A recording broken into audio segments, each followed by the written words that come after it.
As many as you know, I grew up on a hobby farm. My dad ran his own garage for like 40 years, and we had a hobby farm. Growing up on that, we had lots of land. We had about 100 acres, and I don't know, I'm not that great in knowing how much is what or whatever. Probably could have had like 50 acres of open field that got, you had hay in that. We had grain that was grown.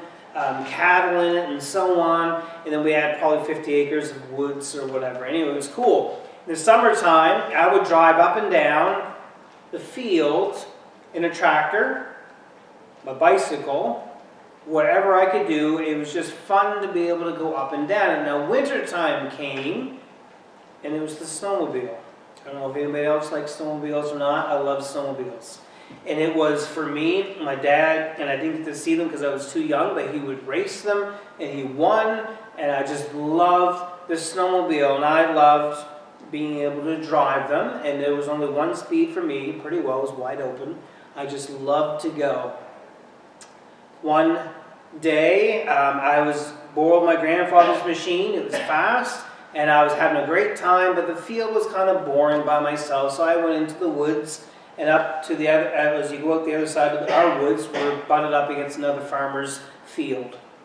And one of the families, a large family, one of the young guys was there, and he was driving his machine, and he said to me the wonderful words of, "Do you want to race?" And I'm like, man, I can't back down. I got the Vernon name to uphold here. So I agreed. And we get ourselves lined up, ready to go, so I think there must have been another person there, and they say go, and I come onto it, and we took off, and I know I was in the lead, because I'm just that good. Our side, there was lots of snow. Theirs was some snow, but in the fall, they had plowed the field. So there was, furrows. And my ski hit one of those, and I broke the ski immediately. I slid the tracks off the bogey wheels, the wheels that are inside the track, and I slid those off. I think I broke the windshield on it, and probably a little bit more damage. But when you're going, I don't know how fast I was going, but I was wide open. When I hit that, guess what happens to the person riding it? You don't have seatbelts on. What did happen to me? I flew. I wanted to be Superman. I flew, but when you hit the ground, you're kind of going bink, bink, bink. And a big bruise on my face. I cracked my face shield, and that was fun. So I had to go down to my friend's house to call my parents. And that's not a good call when you have to do that.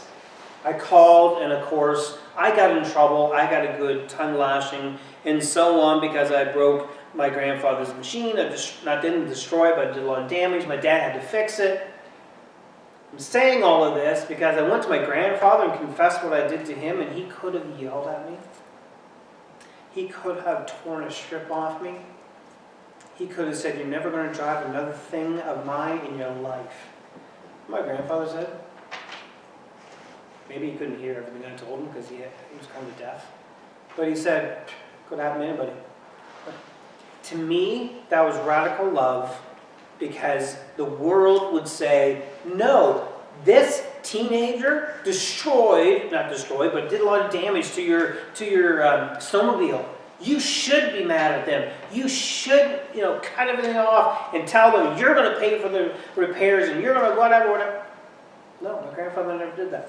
My father, yes, I was in trouble because he had to fix things. My grandfather was like, could happen to anybody. He didn't care. I was okay. And that was the main thing. The machine, who cares? It's a machine. I say that because I want to talk about radical love today. In the world today, we talk about love so flippantly, don't we? We could say, oh man, I just had clams and french fries, and I love that. I could say, I had lobster, and it was so good. I love that. Or we say, I watched a movie, and I love that movie, or I love that book. I love this vehicle that has heated seats and warms my buns up. We throw it around so much, and it's hard. We say, I love my spouse, or I love my kids, and we're saying it so much, but I don't want to talk about what the world talks about love. I want to talk about what God says about love today. And when you think about the New Testament, it's always talking about love. The love that God has for every single one of us. The love that we are supposed to have for God, and the love that we're supposed to have for other people as well. When you think about love, it's such a big topic and it's hard to break it down. But there are some different types of love that the Greeks used. They didn't just have one word for love. They actually had 4 different connotations.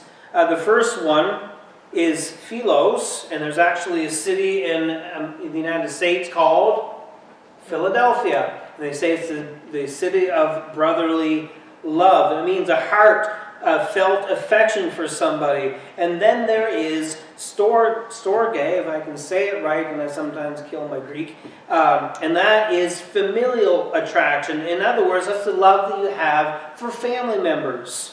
For instance, a mother has a love for her child, and that love isn't something that grows. It's an instant love. As soon as you find out that you're pregnant, so I'm heard from mothers, you find you have an instant love for that child. And I know from a dad perspective, I had instant love for all the children. Didn't know what they were going to turn out to be like, if they're like me, well, we're in trouble. But I had this instant love for all of the children. It's more than instantaneous. It is a very strong love. But I want you to understand, it's not radical love that we have. And the third Greek word is eros. And I bet if you try hard enough, you can guess what comes out of that. And it's the word erotic that comes out of that. And it's a romantic sexual love. But the one that I want to look at today would be agape love. Agape love, it refers to unconditional, selfless, God-like love. It represents the kind of love that God has for us and the love that we should have for one another. And the Bible says agape love is a radical kind of love. Because when you're talking about this love all through the New Testament, it's loving when there is not a reason to love. It's loving somebody when there's absolutely no reason that you should love that person. That is agape love. That's radical with it. I mean, loving an enemy when you're facing them. When you're loving somebody when they are so mean to you. Loving somebody, husbands and wives, when the other one is getting on your nerves and you don't want to be with them right then, and you just want to go run and hide. You want them to go, whatever your thoughts may be. This is what I'm talking about. When you have those types of things, when you have a fight with them, it's loving when it's not convenient. It's loving the unlovable is what agape love is. Loving when it doesn't make sense to love is radical love. Look how the Bible describes God's love for us in Ephesians 5:2. It says, mostly what God does is love you. Keep company with Him and learn a life of love. Observe how Christ loved us. His love was not cautious. And I want you to look at that. His love was not cautious. This is the Message paraphrase of this, but I like it. It was extravagant. He didn't love in order to get something from us, but to give everything of Himself to us. And I like that. What would cautious love be? Cautious love is loving when it's convenient. It would be, all the other 3 types of love in the Greek. It's love, but you're getting something in return.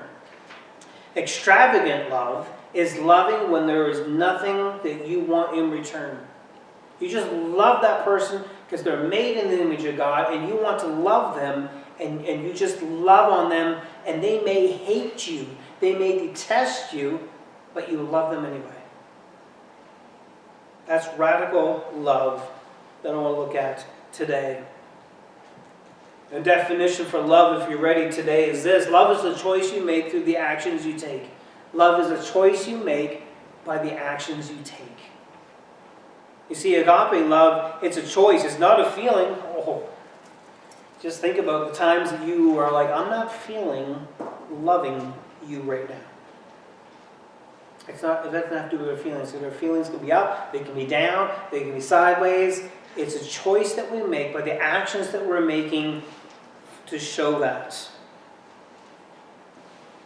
It's not necessarily agape love if I say, I love my wife, and it's when I show I love my wife through my actions to her. I could say to the kids, I love you, but if I don't never show them anything, then it's just going to be like, really? Does he really love me? I want them to know it by the things I do. So, what does that look like? It may look like having a pillow fight. It may look like taking a Nerf gun and picking one off when they're being silly, or they get mean, whatever. It just means doing these types of showing that I love them is so important. And so when you're saying that I love somebody, we should have some actions that back that up and that can show that, and it doesn't remain empty.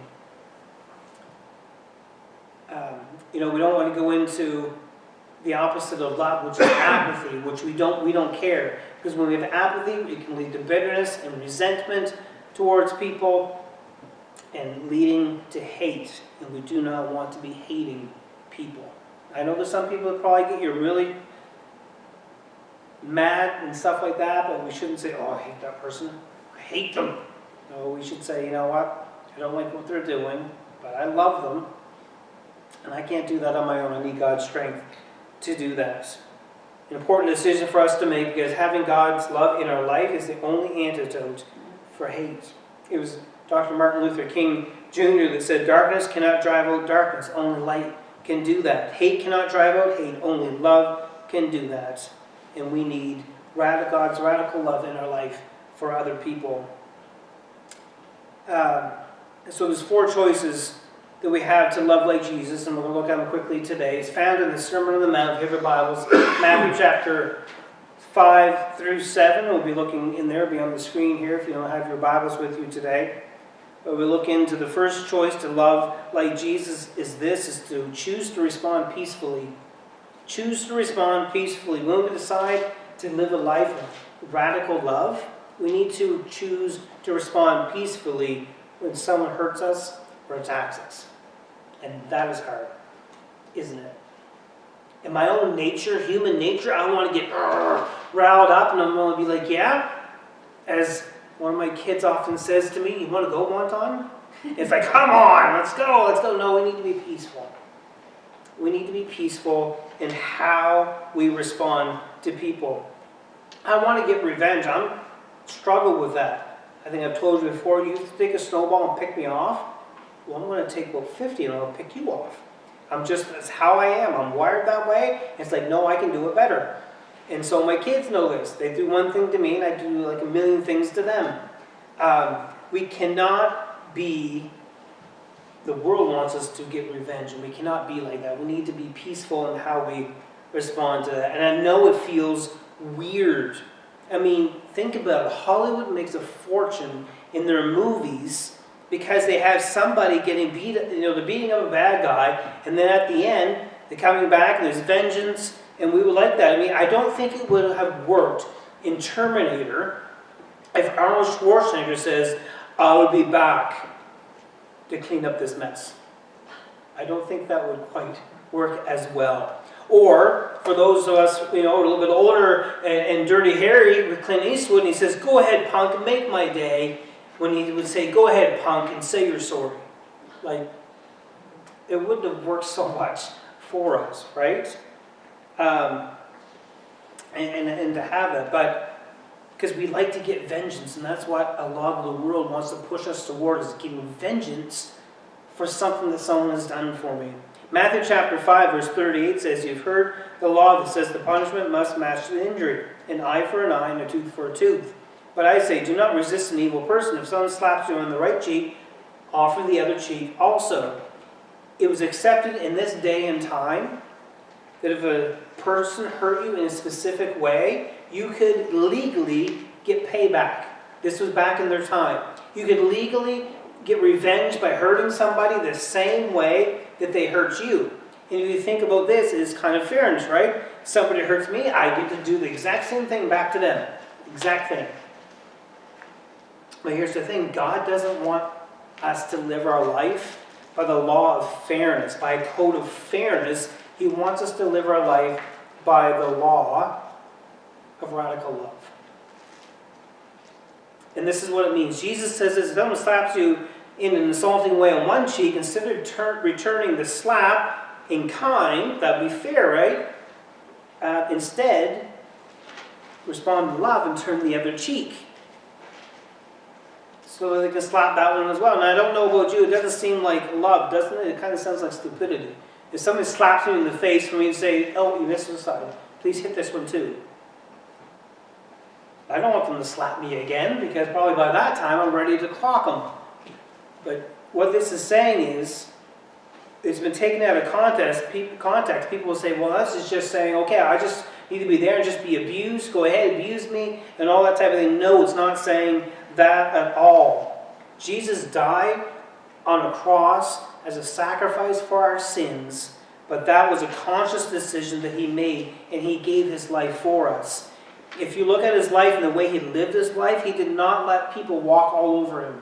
And that's not what I'm saying, and that's not what this is saying either, that we need to let people walk all over us. No.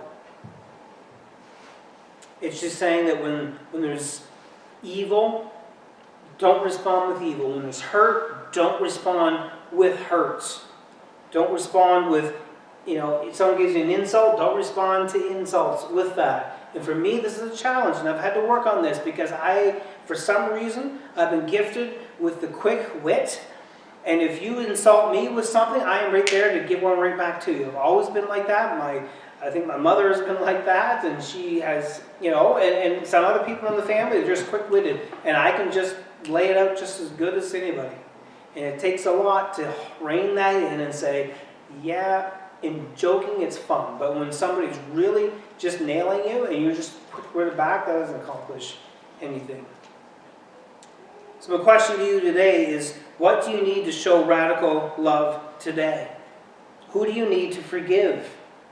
Because the second choice is this: choose to forgive freely. Choose to forgive freely.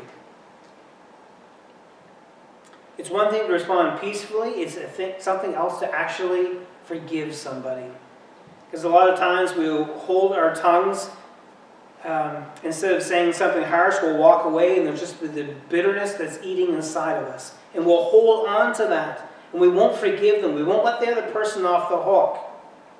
But radical love chooses to forgive even when it's undeserved. This is what the Bible teaches us. Psychologists, they will tell you the number one element in psychological, emotional, and spiritual healing is the ability to forgive and the ability to let go. Because a lot of times you think, well, I'm going to hold on to this unforgiveness to hurt the other person. But we have to admit it, most of the time, we're holding on to this forgiveness and that other person, unforgiveness, and the other person has no idea that they hurt you. And so you're like, the old saying is this, that unforgiveness and bitterness towards somebody is like me drinking some poison and hoping they will die. It doesn't make sense, does it? It's not hurting them, it's hurting me. And it can be killing me on the inside. All we're doing is hurting ourselves. Not forgiving someone and dwelling on it, it's just like that. We're doing all this torture to ourselves. And the other person is like, I didn't know there's anything going on. And you just want to let them know. Choosing not to forgive and holding on to a grudge creates a barrier between us and the other person. And I would also say it creates a barrier between us and God too. If there's unforgiveness in our hearts, He's trying to speak into our life, and we're just got this barrier up and like, no, I'm not going to listen to anybody. I just want this person to suffer, and they haven't a clue that anything is going on. Understand this, folks. Forgiveness in your heart blocks love. If you have, unforgiveness in your heart, it blocks love.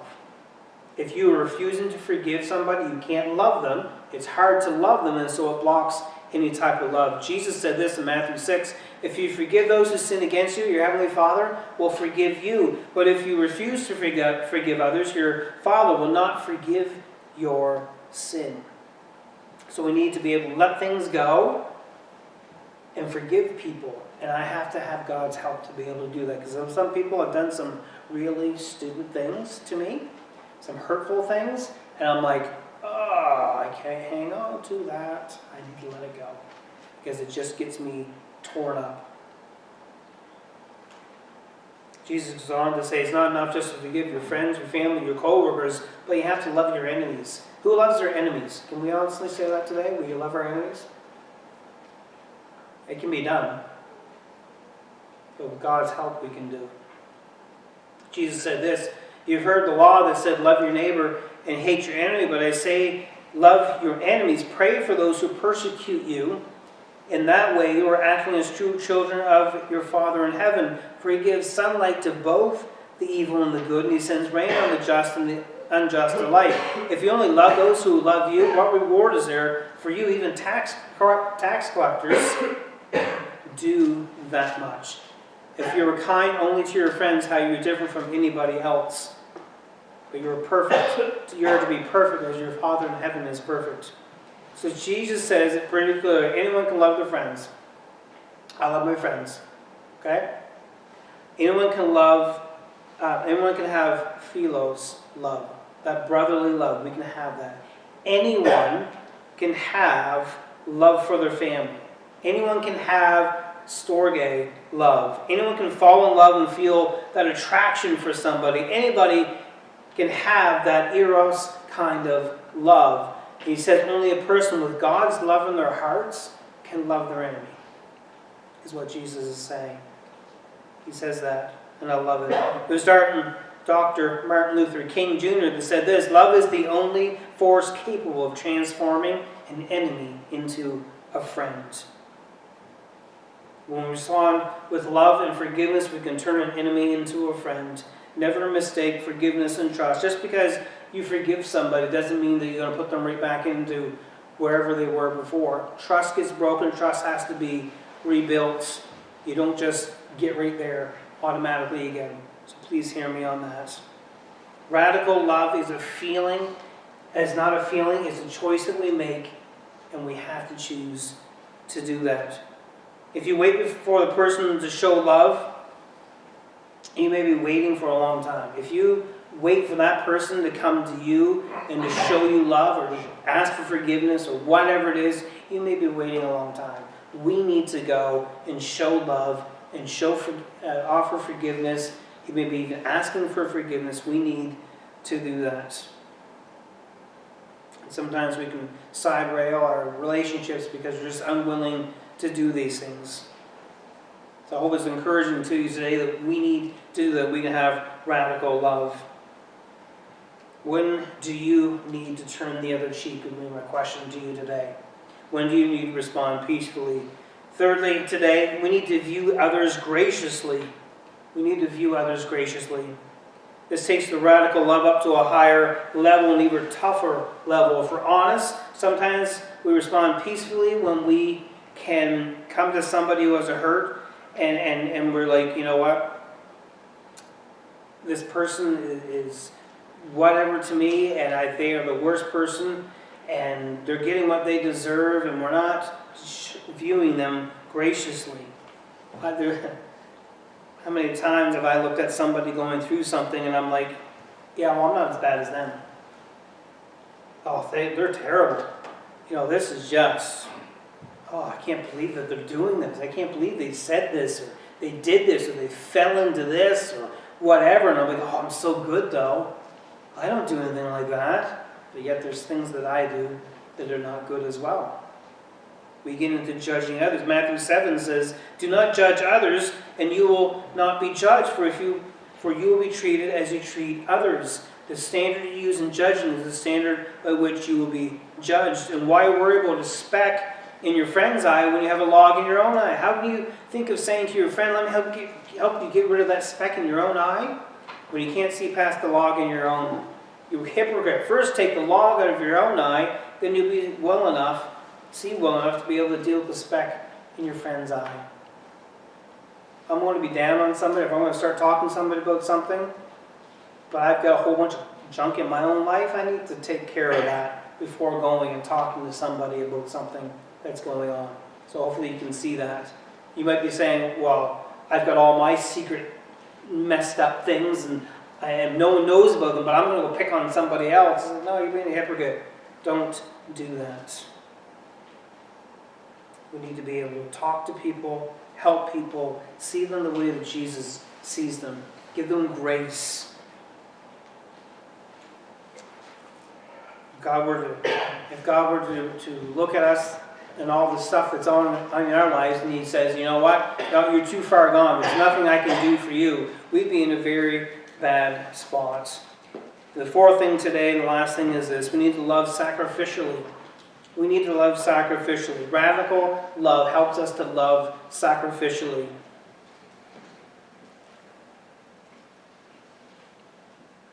One of the incredible things that Jesus did on the Sermon on the Mount was that he would take previously known laws, that were good laws, and he would apply radical love to them and take them to the next level. But he would take and he would do that, and it's really neat. He'd say, you've heard it said this, but now I'm telling you this. It's been this way, but I'm now telling you it should be this way. And he did this half dozen times on the Sermon on the Mount. And I love that he would do those things. One of them, he would say, here's a negative command, but here's something positive that we can do that. So one of those commands that came out of that, Jesus said, Matthew 7:12, so in everything do to others what you would have them do for you. This sums up the law and the prophets. You've heard it said not to do bad things to others, but I'm telling you, it's no longer good enough to live your life not hurting others. We want to do things to them that you want them to do to us. So I think everybody knows the golden rule, right? Do unto others as you have them do unto you. So do good things to others that you would want them to do to you. Put others above yourself. Love sacrificially. I can be so selfish at times that I'm like, I want this. I want to have, my feet massaged. I want to have, snacks made for me. I want to be able to watch whatever show I want to watch. I want to do all these types of things. And it's like, now there's other people in the house. I need to be able to sacrificially say, you know what? Let's watch Hallmark. Let's watch Star Wars. Let's watch all these other things that maybe I don't want to watch right then. I want to watch some good action stuff. I don't know. I'm just saying, there's times when I need to put what I want aside and do something for the good of everybody else in the place. So folks, I want to encourage you with that today. It's to love sacrificially. God did that with us, and we need to do that to other people. How are we going to have a radical love? We need to forgive others. That is so important. We need to not judge other people. We need to show radical love and it'll change how we do life. And people will be drawn to us because they're like, when this person says they love you, it actually means they love you. Let me pray for you today.